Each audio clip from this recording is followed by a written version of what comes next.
Bonjour, mon nom est Dr Maxime Gagnon, je suis chiropraticien ici chez ABC et aujourd'hui on va discuter d'un sujet qui est très concret, c'est-à-dire 9 bonnes habitudes à adopter en salle de musculation. En tant que chiropraticien, je vois régulièrement des gens qui sont motivés, qui veulent bien faire, mais par faute de moyens, se retrouvent parfois avec des douleurs ou des blessures qui pourraient avoir été développées au gym. Donc mon objectif aujourd'hui, ça va être de vous transmettre des conseils qui sont simples, qui sont efficaces et qui vont être utilisables dès votre prochaine visite en salle de musculation. Donc pour commencer, ça peut paraître évident, mais il est toujours important de commencer par un échauffement qui n'est pas agressif. Beaucoup de gens sautent cette étape, pourtant un bon échauffement va préparer vos muscles, vos articulations, mais aussi votre système nerveux. Et c'est ce qui va le plus aider à prévenir les blessures. Concrètement, je vous recommande un 5 à 10 minutes de cardio léger, peu importe le type d'entraînement que vous apprêtez à faire. Ça peut être du rameur, du vélo, du tapis roulant. L'objectif, au bout de la ligne, c'est d'augmenter un peu notre circulation, la chaleur dans le corps et de nous préparer à faire un effort. Ensuite, on enchaîne avec des mouvements qui sont plus dynamiques. Ça peut être par exemple du squat sans charge, du balancement des bras pour réchauffer le haut du corps ou des rotations au niveau du tronc pour réchauffer les lombaires et les abdominaux. Finalement, je vous recommande d'éviter les étirements statiques à froid avant l'entraînement, mais de les réserver plutôt pour la fin parce que s'ils sont faits avant, ça peut augmenter les risques de blessures. Donc, par la suite, on va parler de posture. Donc, la posture, c'est un peu la base. Peu importe l'exercice, si votre posture est mauvaise, vous exposez à des douleurs lombaires, aux épaules ou aux genoux. Par exemple, lorsqu'on fait un soulevé de taille, il est bien important de garder le dos le plus droit possible. Un autre exemple, si on fait du développé couché ou du bench press, il est bien important de garder les épaules le plus reculées, le moins vers l'avant possible.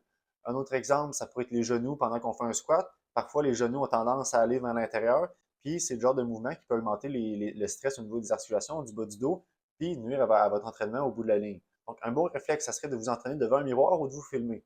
Comme ça, vous avez un œil extérieur, comme ça, vous avez une autre façon de un peu analyser votre mouvement sans avoir la gêne des autres. Et c'est toujours intéressant d'avoir un coach ou un professionnel de la santé si jamais vous avez des questions plus complexes pour vous assurer que ce que vous faites, c'est le bon mouvement et l'intention est la bonne. Par la suite, on va parler de technique. Donc, soulever plus lourd, c'est sûr que c'est plus motivant, c'est amusant. Par contre, si la technique se détériore, même un peu, c'est pas un signe de progrès, mais c'est plutôt un risque. Donc, souvenez-vous de la règle d'or que si vous ne contrôlez pas bien le mouvement, ça veut probablement dire que la charge est trop lourde, à moins que ce soit l'entraînement que vous voulez faire spécifiquement. Donc, travaillez proprement et vous irez plus loin et pendant plus longtemps. Maintenant, on va parler de récupération. Donc, c'est pendant la récupération que le corps va se renforcer et réparer les micro-déchirures qui vont avoir été faits pendant l'entraînement. Et trop souvent, on laisse soit assez pas de temps de pause entre les séances, entre les séries, mais aussi entre les journées durant lesquelles on va faire des efforts. Donc, de façon générale, je vous recommande de laisser au moins 2 jours entre 2 entraînements pour le même groupe musculaire et d'intégrer dans votre semaine une journée plus douce. Ça peut être, par exemple, faire une journée plus axée mobilité, faire du yoga, peut-être de la marche, peut-être de la course. Autrement dit, quelque chose qui va un peu sortir de votre zone de confort et qui va vous permettre à votre corps de mieux récupérer et de travailler d'une façon différente auquel il est habitué de le faire habituellement.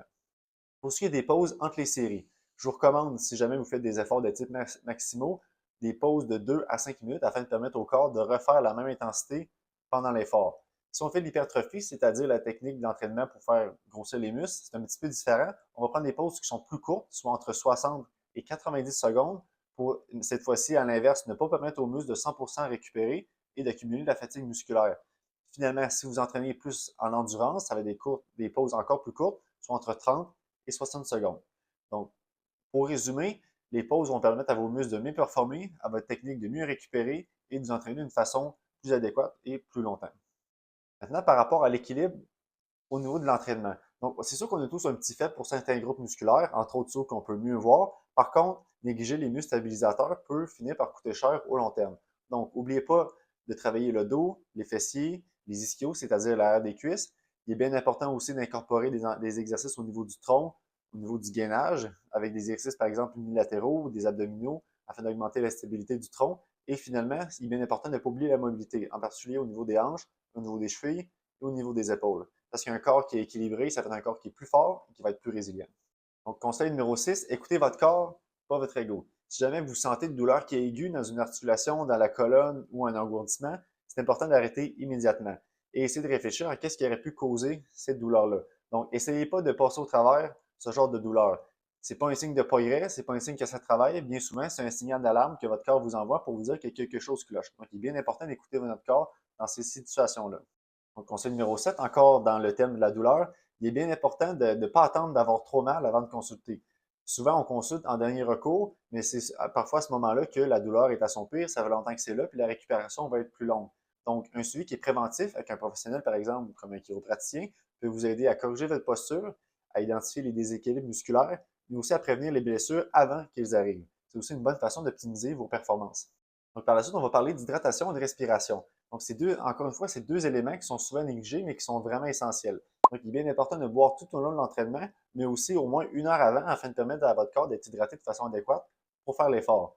Pour ce qui est de la respiration, il est important d'expirer pendant l'effort et d'inspirer pendant la phase de retour. Parce qu'une bonne respiration va vous stabiliser, vous protéger et vous aider à mieux performer. Donc, pour le dernier point, on va parler de routine. Donc, c'est bien important de changer la routine, mais non plus sans tout chambouler. Changer d'exercice à chaque semaine, par exemple, c'est pas nécessairement productif. Par contre, faire la même routine pendant 3 mois, c'est pas idéal non plus. Donc, essayez de garder une base stable d'environ 4 à 6 semaines pour pouvoir noter les progrès, peut-être faire des petites adaptations. Ensuite, on peut ajuster certains paramètres. Ça peut être la charge, ça peut être le tempo, c'est-à-dire la vitesse à laquelle on fait certaines parties de l'exercice, mais aussi l'ordre des exercices. Tout ça, c'est des petites choses qui vont, le corps, lui, va sentir la différence. Et finalement, je l'ai dit tout à l'heure, mais on va le répéter, n'oubliez pas d'intégrer une semaine qui est plus légère afin de permettre à votre corps de mieux récupérer. Donc, pour conclure, souvenez-vous, votre corps, ce n'est pas un obstacle, c'est votre partenaire. Donc, et ce n'est pas nécessairement le poids qui va faire la différence, mais c'est surtout comment on va soulever le poids. Donc, en intégrant les différentes bonnes habitudes qu'on a parlé aujourd'hui, vous allez vous entraîner plus intelligemment, vous allez éviter les blessures et vous allez progresser pendant plus longtemps et sur un plus long terme. Donc, merci de votre attention. Parfois, c'est des vidéos un peu plus difficiles à suivre et au plaisir de vous revoir en forme et sans douleur.